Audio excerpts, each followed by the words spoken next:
Beleza, galera. Queria primeiramente agradecer a todo mundo aí pela oportunidade. A ideia... Não dá pra ficar gritando também, mas a ideia é fazer aqui algo que a gente não fez ainda lá no Espírito Santo. A gente sempre fala de ter essas oportunidades, mas como é algo corriqueiro do dia a dia, a gente acaba que vai só, né, sempre só treinando, fala de fazer, mas não consegue se reunir. E aqui então isso não tem em primeira mão, é uma oportunidade de a gente sentar e conversar. A ideia é que não seja uma palestra, mas sim uma roda de bate-papo. E que isso possa ter uma interferência o tempo todo, vou falando, quem quiser comentar, tirar dúvida, contar um pouquinho da experiência em relação a alguma coisa, podem se sentir bem à vontade mesmo. Por isso que eu acabei não fazendo um roteiro para nada, então vamos fazer as coisas fluir, ver como vai acontecendo ao longo do próprio processo. Vai ser uma experiência para todo mundo. E eu gostaria bastante que fosse uma roda de bate-papo mesmo, que a gente conseguisse conversar. Claro que você vou estar aqui como mediador disso tudo. A ideia principal não é falar de técnica de remada, a ideia é de falar das outras coisas que a gente não consegue aplicar na aula.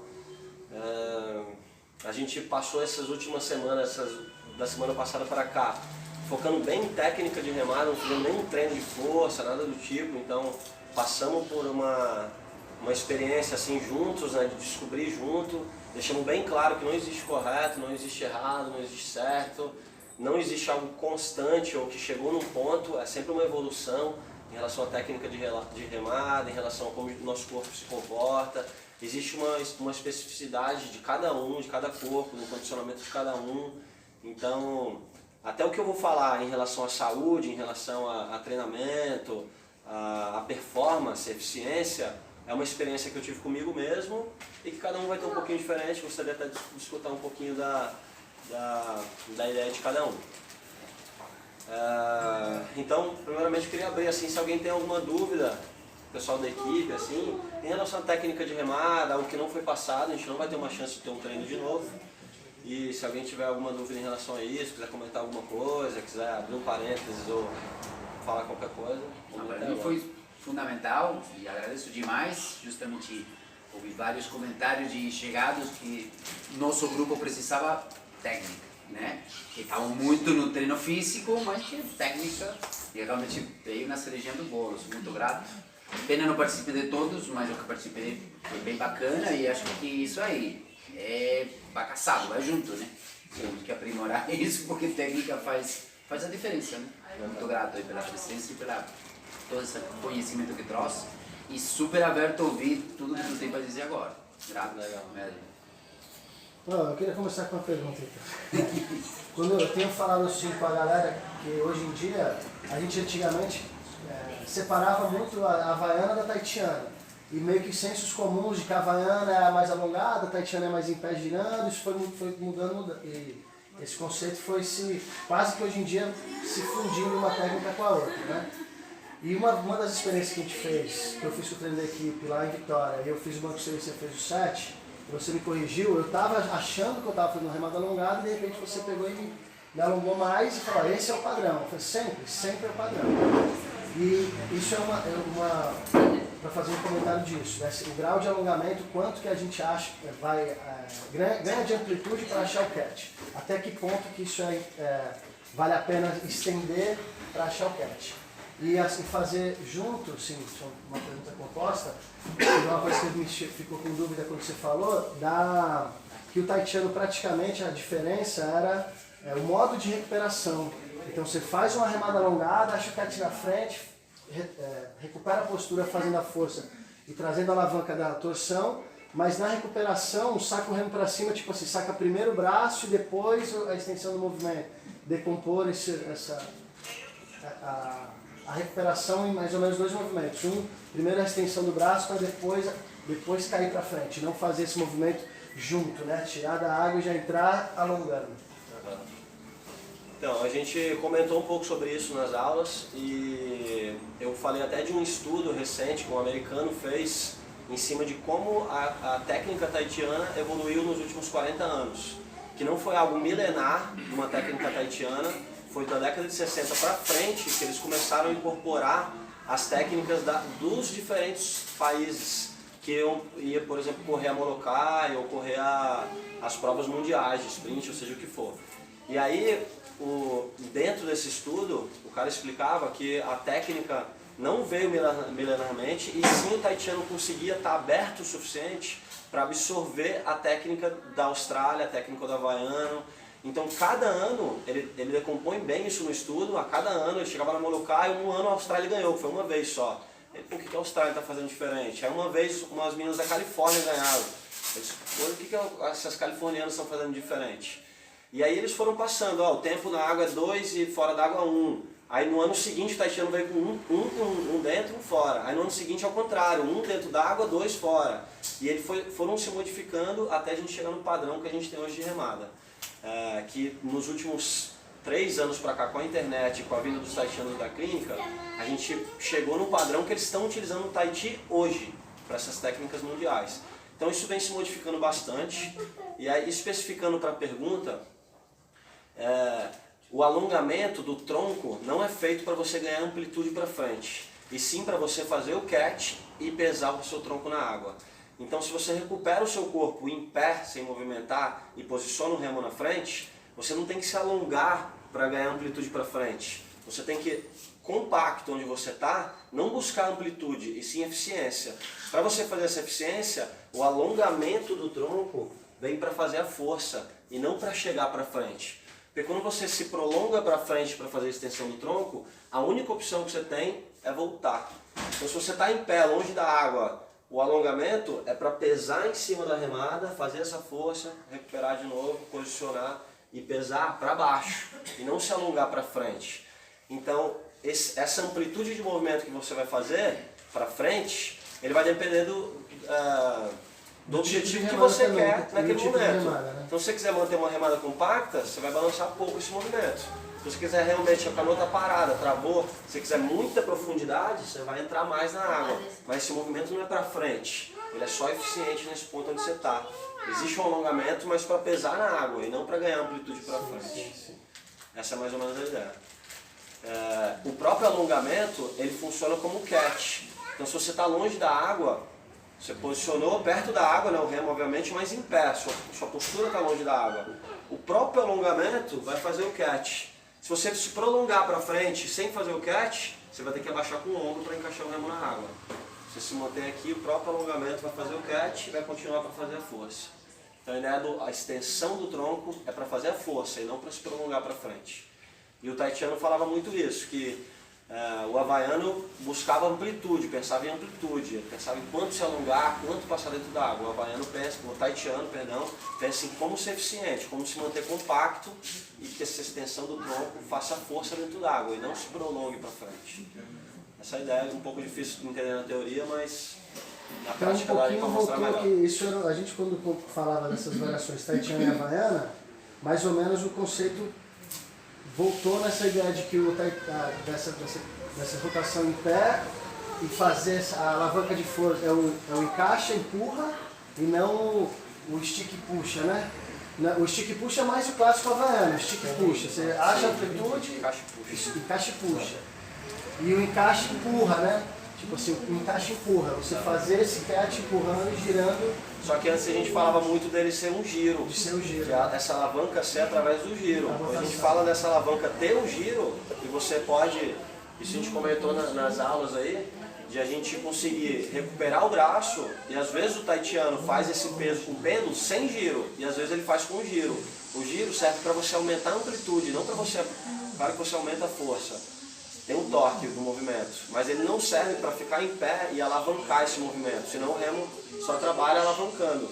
Ele serve para você ganhar amplitude, então às vezes você está numa cadência fazendo pêndulo sem giro, e às vezes se você começou a pegar velocidade, você vai adquirir esse giro para ganhar amplitude de movimento dentro da água.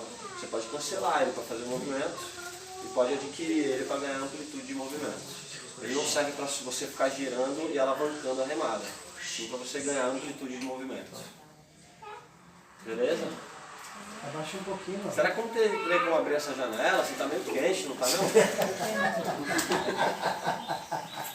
Vamos funcionar no 16, por favor. Beleza, alguma dúvida mais em relação à técnica, alguma coisa assim? Esse lance que vocês falam do pêndulo do remo, né? Do eu funcionar assim, né? E ter a puxada, né? Quando você fala no peso, botar o peso na água, é o peso de puxar o remo, da força que faz? Não, é o peso da da É entrada. porque o pêndulo parece que é o pêndulo do remo, assim, né? É. A gente está falando do pêndulo do corpo. Esse pêndulo e esse giro. Então uma coisa é o giro, outra coisa é o pêndulo. O peso do corpo na água é dado pelo pêndulo do corpo. O peso do corpo vai entrar fazendo a força. E não simplesmente rotacionar ou encaixar lá na frente e empurrar as pernas.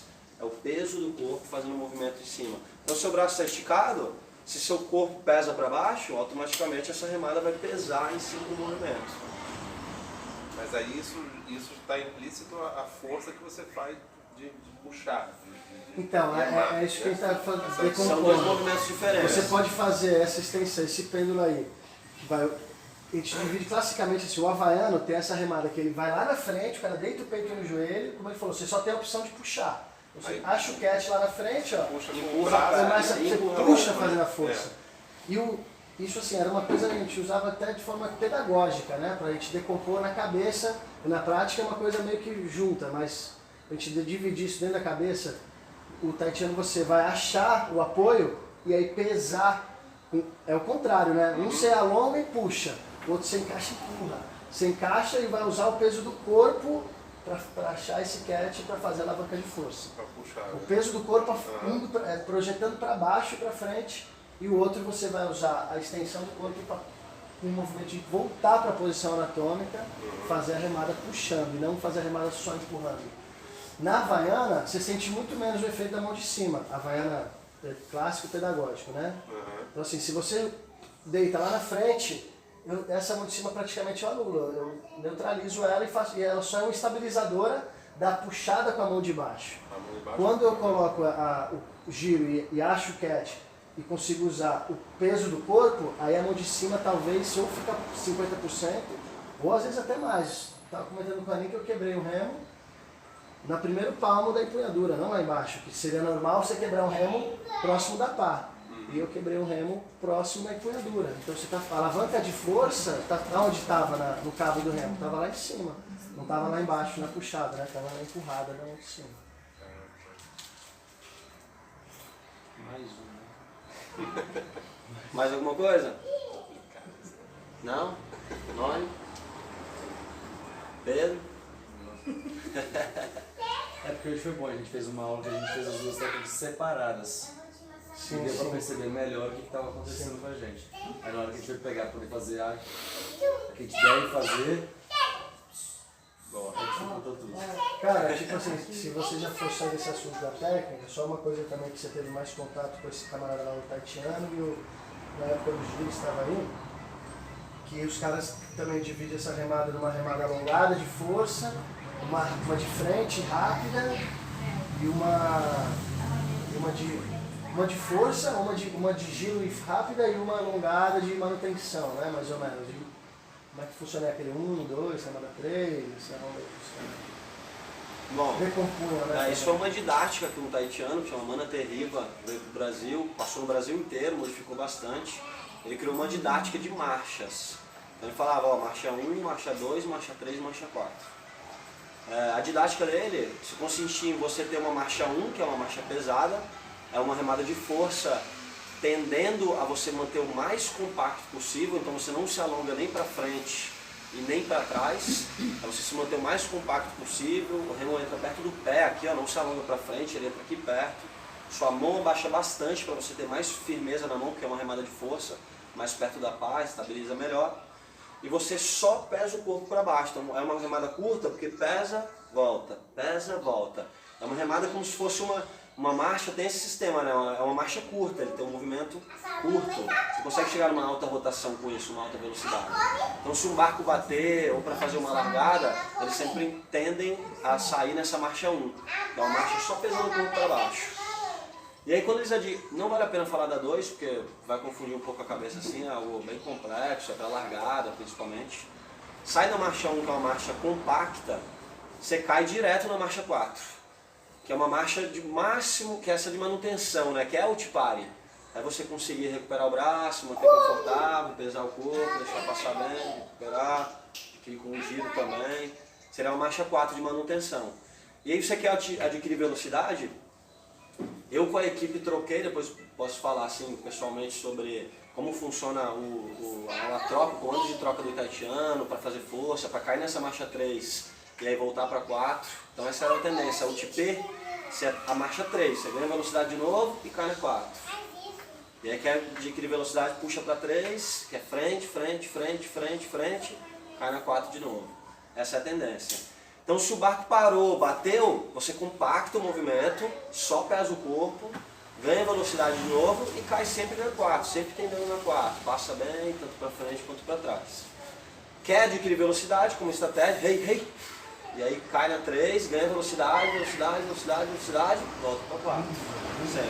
Então você fica sempre tendendo entre 3 e 4, a não ser que você quase pare a canoa, volta para a marcha 1 e sobe de novo. Essa é mais ou menos a didática que o cara criou. E aí isso aí tem muito a ver com aquela, a gente chamou de UTP, né, a remada frente, e a UTPARE, uma remada mais alongada, foi o que a gente treinou. Então essa é a tendência. A gente falou muito, Cauê, que hoje o Itaitiano, ele utiliza o mesmo comando de voz, não é o leme que pede para botar força, e sim o comando de voz ser dado pelo rei, né, então ele fala rei, troca. Pela troca, o cara da troca. Rei, troca.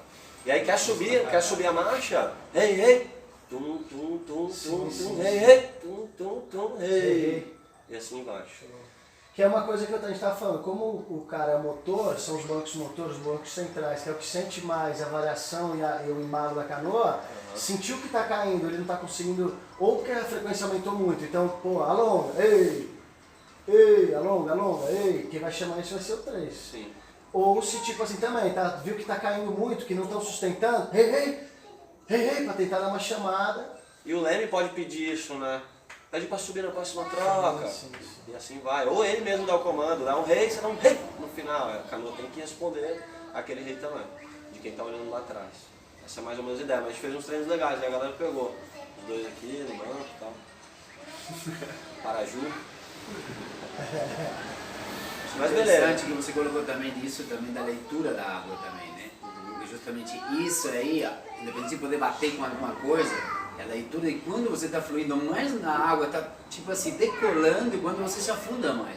Então essa leitura é super importante. Na hora de entrar e sair, né? Nós pegamos um modo um pouco mais, deu uma travada ali. As meninas já não. A canoa parou, né? Parou. Parou. Você tem que reiniciar todo o movimento. Bom, mas beleza, eu acho que em relação à técnica a gente passou legal aí pra galera. A ideia não era essa, era falar das outras coisas que a gente não consegue falar em aula. Então começando assim, eu vou tentar seguir uma linha de raciocínio, com certeza eu vou emendando as coisas, se eu falar rápido demais, o pessoal vai me desacelerando, se eu não entender normalmente.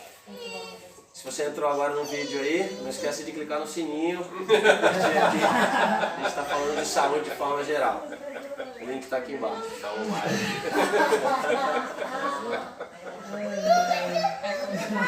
Então, a ideia é a seguinte. Quando a gente está falando de treinamento de canoa, o que a gente buscou com essas técnicas de remada não é achar conforto, pelo contrário, não é achar uma remada correta ou não, e sim buscar eficiência na água. Qual é a remada mais eficiente do mundo? É essa. Pode ser daqui 5 anos modificar e ter uma mais eficiente. O tamanho de remo vai se modificando, o shape dos barcos vão se modificando. Uma V6 é diferente de uma OC6. Ela consegue atingir uma velocidade maior. Talvez você consiga manter na UTP durante mais tempo. O tamanho do remo vai se modificar. Um remo menor, talvez você consiga uma amplitude maior, mais rápida. Um pá maior, a cadência vai ter que ser mais baixa, o remo trava mais dentro da água. Então isso vai tudo se modificando. Então quando a gente está falando disso, eficiência, uma parte é técnica, uma parte é experiência de mar, uma parte é condicionamento físico e a outra parte, a quarta, seria tudo que você consegue fazer por fora da canoa, e isso faz muita diferença, muita. Talvez tanto quanto a técnica, tanto quanto o treino dentro d'água e tanto quanto a leitura de mar. A gente consegue pesar as coisas de forma igual, mais ou menos. Então, não adianta... claro que é um esporte de certa forma amador, mas a gente está sempre buscando o máximo de eficiência. Cada detalhe que a gente consegue tirar faz muita diferença. Eu tive nos últimos anos uma experiência muito boa com o corpo, com saber modificar, perder peso, perder massa, ganhar massa. E tudo isso, eu acho que eu já experimentei, assim, de certa forma, várias metodologias de treino, de alimentação, de condicionamento. E já passei desde a pessoa que comia muita carne, para depois ficar sem nada de carne, depois incluir outras coisas, comer muito, comer de 3 em 3 horas, ficar sem comer muito. E assim, quando você vai testando, eu acho que você vai sentindo na pele isso, e é muito fácil reconhecer. Porque o corpo, ele respeita uma lei, chama lei do mínimo. Então o corpo está sempre tendendo a poupar energia, ele sempre quer o mais fácil, ele sempre quer o mais cômodo.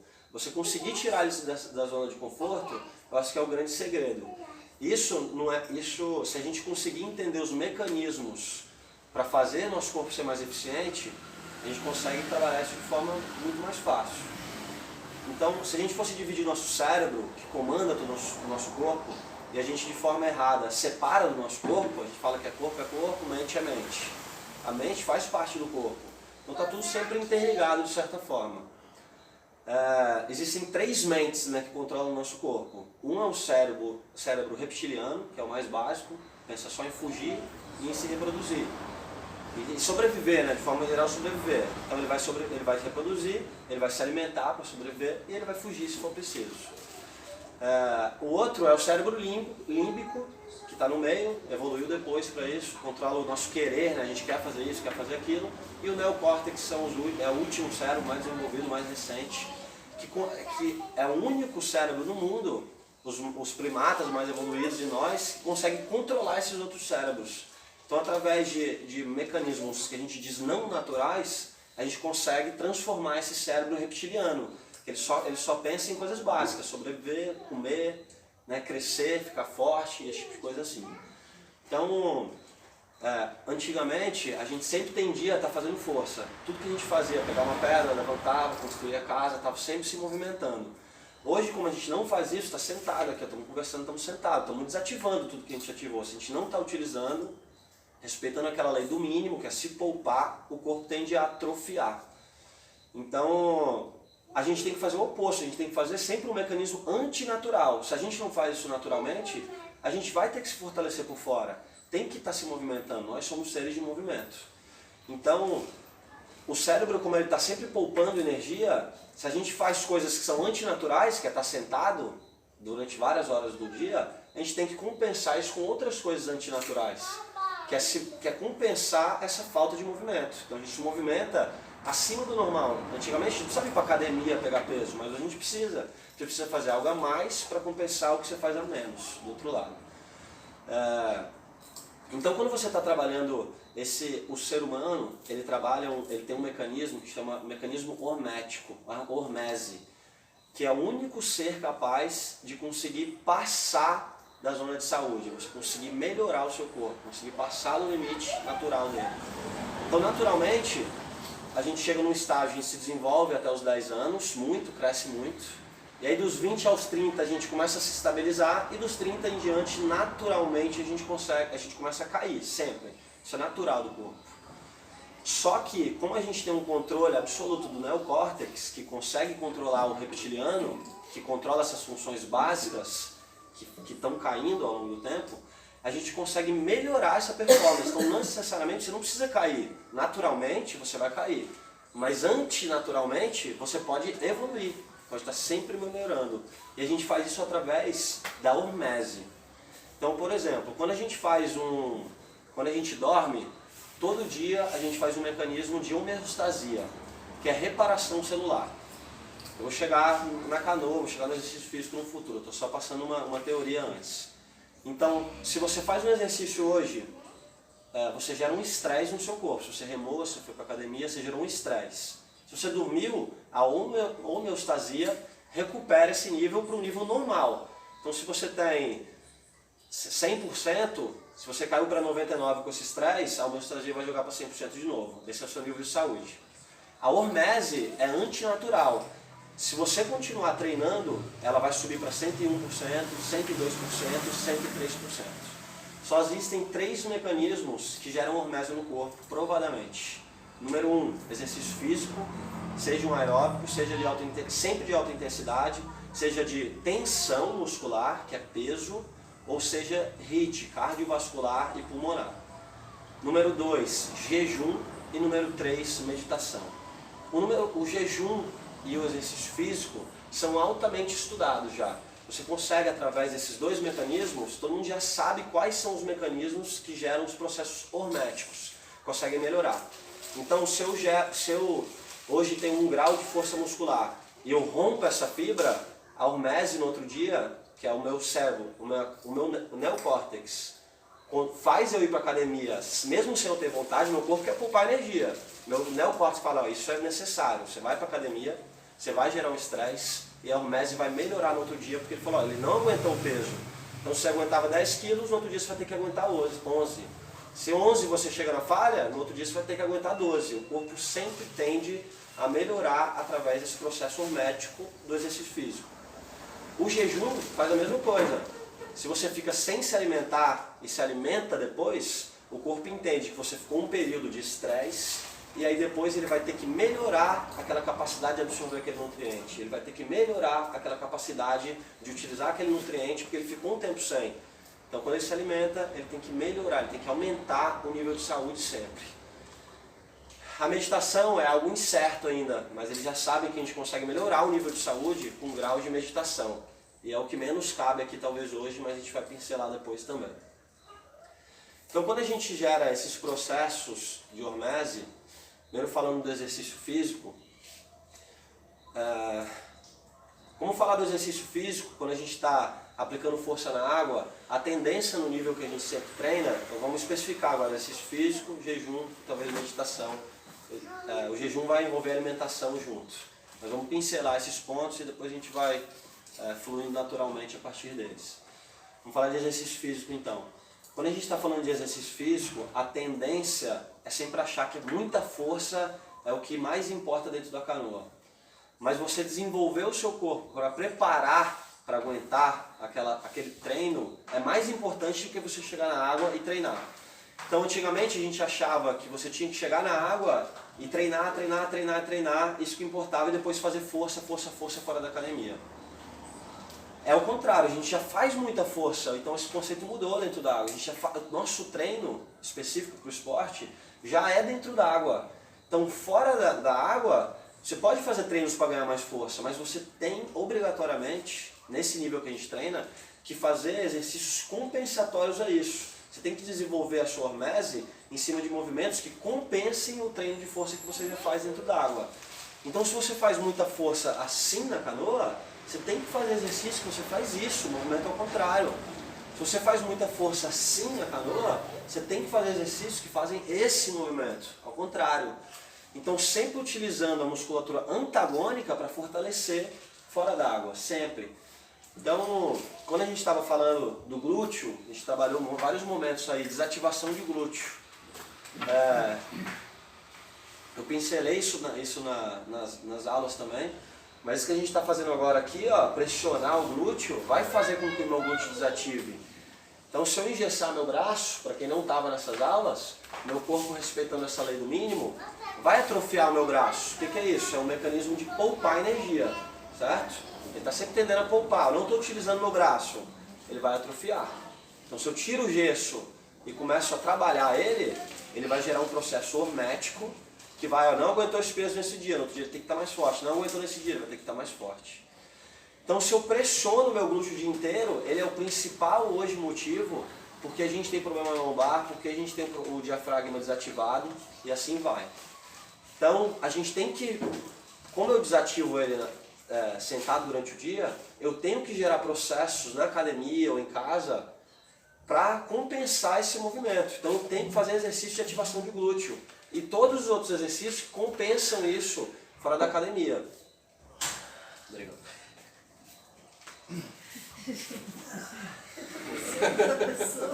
Você de casa estava bem. Você destruiu na academia, né? Então esses mecanismos de compensação são altamente fundamentais e antigamente a gente só falava em fortalecimento muscular. Então a gente tem que estar compensando todas as partes do corpo. Se a gente desativa o glúteo, a gente tem que fazer exercício de ativação de glúteo. Se a desativação do glúteo tende a gente desativar a barriga, a gente tem que fazer exercício de respiração. Parece bobo fazer aquela pia que a gente estava fazendo, mas trabalhar a ativação de respiração, de diafragma, faz com que a gente ative uma musculatura interna que não tem a ver com esses quadradinhos que a gente trabalha no abdominal. Tem a ver com musculaturas mais internas que a gente tem que ir trabalhando e compensando fora da academia ou fora da canoa. A ideia dentro do CPP, de primeira mão, é que a gente consiga ter esse serviço associado à nossa canoa. Então, se você está dentro da equipe, você vai receber uma assessoria externa em que você consiga não pegar peso na academia, mas fazer esses exercícios de compensação, para que você não consiga remar só um ano, mas você pense a longo prazo, consiga remar 2, 3, 4 anos, sempre compensando os movimentos que você faz dentro. Então, um dos princípios do funcional é justamente esse, compensar os movimentos da canoa, fazer tudo o oposto. E aí sim, em cima disso, conseguiu, qual a prioridade? Remar, primeiro. Prioridade número 2, fortalecer o oposto disso, fortalecer o que você compensa, a compensação da canoa. Tem mais tempo, beleza, aí você vai fazer força fora da academia, vai pegar peso, vai fazer força, vai fazer exercícios de tensão e gerar processos horméticos para crescer, para ganhar força muscular. Beleza. Quando a gente está falando do segundo processo hormético, talvez hoje para mim é o processo mais importante da canoa, é o jejum. É o segundo processo hormético que a gente consegue fazer. Todo mundo acha que a gente tem que estar se alimentando o tempo todo. E a ideia é o contrário. A gente não se adaptou para isso. Hoje em dia existem milhares de estudos que provam que o nosso corpo é feito para estar mais período sem se alimentar do que com alimentação. E a gente tende a sempre, dentro desse processo, não existe uma receita de bolo, cada um vai talvez trabalhar um pouquinho diferente dentro disso, mas existe uma linha padrão de como o nosso corpo funciona. Essa linha padrão em relação à alimentação, em relação a níveis hormonais, ele se chama ciclo circadiano. Se vocês estudarem, se vocês jogarem no Google, o prêmio Nobel de Medicina, que é o maior prêmio do mundo em relação à saúde, ele tende a sempre, nesses últimos anos, 2016, 2017, falar desses processos horméticos, de ciclo circadiano, de jejum, de autofagia, que é um mecanismo gerado pelo jejum. Então, o ciclo circadiano em si é um ciclo natural que a gente tem ao longo do dia. Esse ciclo é tão comum que ele é estudado em mosca, planta, ser humano, rato, animal. Todos os seres têm esse ciclo circadiano, que se consiste em você ter um padrão na parte da manhã, de 6 a meio-dia, depois um padrão de meio-dia a 6 horas da manhã, da noite, depois de 6 horas da noite até meia-noite, meia-noite até 6 horas da manhã. Se você viajar daqui para a Austrália, Zac, senta aqui ó, no cantinho, tá todo mundo mais prestando atenção do que em mim, você tá tirando minha atenção toda. Isso é bem importante, galera, não adianta a gente começar a viajar, porque não é algo que, isso tem que querer ser absorvido por vocês. Não adianta eu ficar falando aqui, me desgastando, é algo que talvez tenha que entrar na teoria, mas vocês têm que entender o princípio por trás disso. Que isso vai fazer diferença na vida de vocês se vocês se sentirem abertos para aplicar isso na vida, ou no mínimo fazer um teste. Depois eu vou passar a falar um pouco do protocolo de como funcionar dessa forma. O ciclo circadiano, ele é um padrão hormonal ao longo do dia. Se você viajar para a Austrália, e ele respeita a luz do dia. Então antes, se você viajar para a Austrália, em 7 dias seu corpo vai alterar o seu ciclo circadiano e vai se adequar ao sol de novo. Todos os dias. Isso é altamente estudado, é simples você medir, porque o padrão hormonal são padrões simples, de testosterona, cortisol, melatonina de noite, junto com o GH, que também é produzido de noite, que são hormônios antagônicos. De dia você produz adrenalina, cortisol e testosterona. De noite você produz melatonina e GH, que é o hormônio de crescimento e de reparação celular. Então, normalmente a gente tende a desrespeitar esse ciclo circadiano. é claro para mim que a tendência é sempre, você está no pico de adrenalina, no pico de cortisol, que é para aguentar a dor. Pô, o que isso quer dizer? Provavelmente ou você vai estar caçando, você vai estar muito mais atento, sua função cognitiva, cerebral, está muito mais ativa. Se você está de noite, pico de melatonina, que é feito para você dormir, é o contrário. Você vai estar numa baixa, você vai estar querendo descansar, vai estar querendo repousar. E antes a gente achava que a gente tem um receptor atrás do olho que capta a luz e quando apaga a luz você começa a produzir melatonina. A gente sempre achou que fosse assim, dando um exemplo da noite. Então apaga a luz, o receptor liga atrás do olho, você começa a produzir melatonina para dormir bem e começa a produzir GH para fazer reparação celular. Quando o pessoal começou a estudar ciclo circadiano, eles viram que na verdade você começa antes, umas 4 da tarde, antes de se pôr o sol, você já começa a produzir melatonina. Quando começa a escurecer, esse receptor começa a dar um estímulo maior para você dar um pico maior de melatonina e realmente chegar umas 8, 9 horas da noite e estar dormindo. Mesma coisa para acordar, a gente achava que acordava, amanhecia, esse receptor ligava, começava a produzir adrenalina e começava a acordar, né, cortisol, para você começar a despertar. E aí o pessoal provou através do ciclo circadiano que você às 4 da manhã mais ou menos começa a produzir adrenalina, cortisol, e aí chega às 6 da manhã começa, chega 9, 11 horas da manhã é o pico, e aí você começa a cair para a tarde de novo para começar a produzir os outros hormônios. Então quando a gente aprende a respeitar esse ciclo, a gente entende várias coisas. Por exemplo, quando você produz a insulina, que é quando você está se alimentando, a insulina é um hormônio antagônico ao GH, por exemplo, que é o hormônio de crescimento. Então quando você produz um pico de insulina, na hora você cancela o GH. Então de noite, quando você começa a produzir o seu GH para fazer toda a reparação dos treinos, da canoa, do exercício da academia, você come de noite, você produz insulina, seu GH cai lá embaixo. Então por isso que você não tem resultados tão grandes. Você deveria estar 6 horas da noite fazendo sua última alimentação, você vai ter um picozinho de insulina, pouco carboidrato para não subir tanto, e aí seu GH não vai cair, ele vai só subir, você vai fazer uma boa reparação celular, seu músculo talvez não cresça, vai depender do biotipo, mas você vai ganhar alinhamento de fibra, sua fibra vai ser forte, vai aguentar, vai ter uma série de princípios. Então você respeitar esse ciclo circadiano faz muita diferença no seu treino. E o jejum auxilia nesse ciclo circadiano. Se você não está se alimentando, você não está produzindo insulina e você está mantendo os seus níveis de adrenalina, de testosterona lá em cima. Se você produz insulina, todos esses hormônios caem de novo. Ele é sempre antagônico. Quando eu comecei a fazer jejum... A luz azul atrapalha a melatonina ser produzida? Sim, bastante. Na verdade, a luz azul é a última luz a ser captada, né? Ela é a última luz a se dissipar. Isso no oceano acontece. Então ela é a luz que vai mais profundo. Todas as outras luzes, infravermelho, ela vai com menos profundidade, ela dura um período menor de tempo. Então a luz azul é a menor frequência, né? A amplitude. Então é a luz que chega mais profundo, que dura mais tempo e assim vai. Esse espectro de luz tem a ver só com essa frequência da luz. Então qualquer luz, o seu olho está captando sempre. Esse receptor está sempre captando. Então o que a gente fez? A gente está sempre tendendo, rapidinho, a alterar esse ciclo. Você chega de noite e aí seu ciclo circadiano natural viu que o sol se pôs, ele deveria estar produzindo melatonina, só que você está olhando para a luz azul o tempo todo, então seu receptor não funciona tão bem. Ao invés de você produzir uma alta melatonina, você produz um baixinho só para o seu ciclo circadiano. Já sabe que ele tem que produzir, mas seu receptor não está funcionando, porque está captando luz ainda. Então você não vai produzir tanta melatonina, não vai dormir tão bem, você vai comprar um suplemento de melatonina para você poder dormir bem. No mínimo a gente tem que colocar aquela luz amarela na noite, né? A tendência é nem olhar para a luz, né? Sim, é isso aí. Porque falar disso, porque eu tenho uma dificuldade de dormir assim, com fome é horrível. Você deitar na cama com uma barriga vazia. Sim. Não leitinho quente, não leitinho quente com mel. Pra dar aquela... Esse jejum seria exatamente em que período? Antes, pós? Eu assim, depois do treino, eu com uma mesa, né? Se me deixar, não é café da manhã, é almoço. Né? Sim, sim.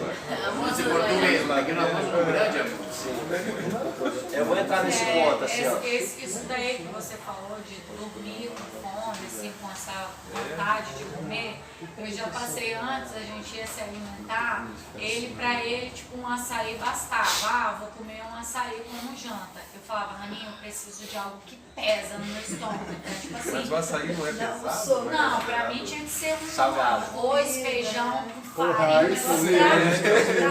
pra socar mesmo, Depois da tá? janta. Só que eu não dormia tão bem. Aí eu comecei a perceber que é tudo uma adaptação mesmo, assim, um costume, né? Aí eu comecei a melhorar a minha alimentação, comecei a comer mais cedo. Hoje o meu sono é muito mais saudável do que quando eu comia aquela comida que pesava, que tipo assim, aquela eu falava, agora eu preciso só fechar o olho. Mas não dormia tão bem. Agora que eu comecei a me alimentar melhor, a me alimentar mais cedo antes de dormir, eu tenho um sono mais saudável, consigo ter um sono melhor, uma qualidade. É assim, ó, o corpo está sempre tendendo a cair num conforto. É a mesma lei do mínimo. É a mesma lei do mínimo do exercício. Se você vai pegar esse copo aqui, ó, eu não vou fazer isso aqui, ó, não vou pegar um músculo e fazer isso, ó. Eu vou pegar um pouquinho do meu pulso, vou pegar um pouquinho do meu braço, vou pegar um pouquinho do meu ombro e vou descer. O corpo está sempre respeitando essa lei do conforto, de tender ao conforto.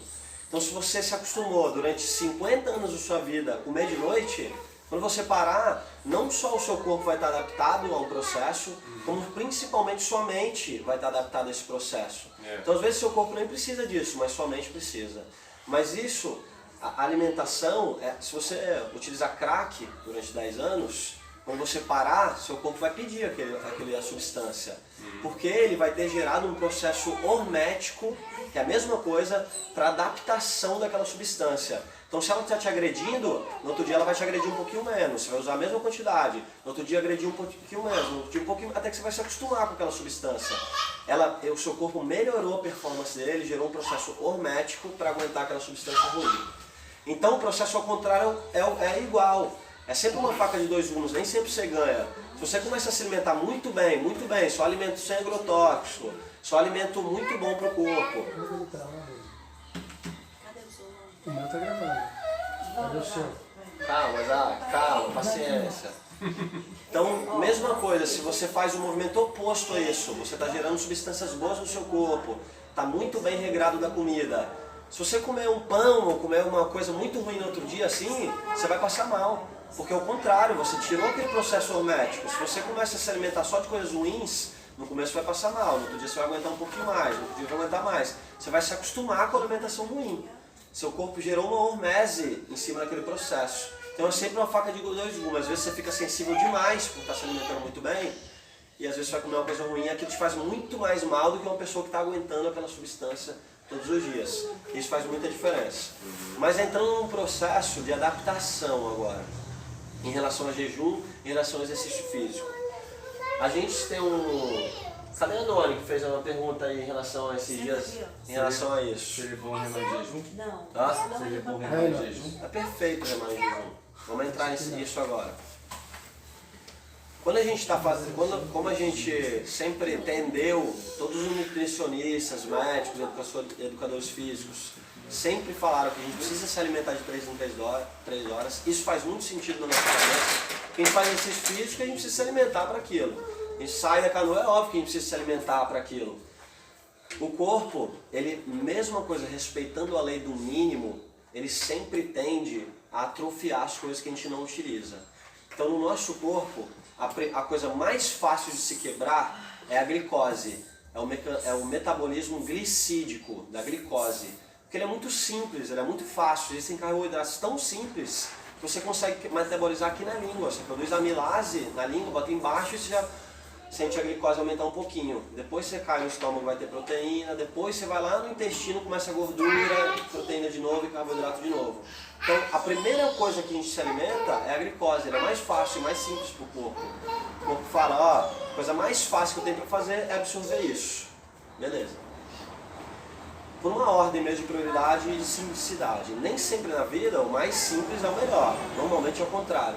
Quanto mais simples as coisas são, mais confortáveis, pior é pra gente. Mais simples para o nosso cérebro, mais confortável para ele, mas para o corpo normalmente não é tão bom. Então a gente tem 2 mecanismos de produção de energia. O mecanismo... Quer que eu saia com os dois?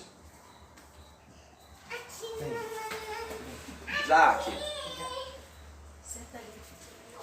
Dá um telefone pra cá. Você tem? Telefone aqui, uma coisa de telefone. Eu tenho. Dá pra dar um pause ali pra gente dar uma Esse é respirada? meu telefone. Não sei. O celular. Esse meu aí.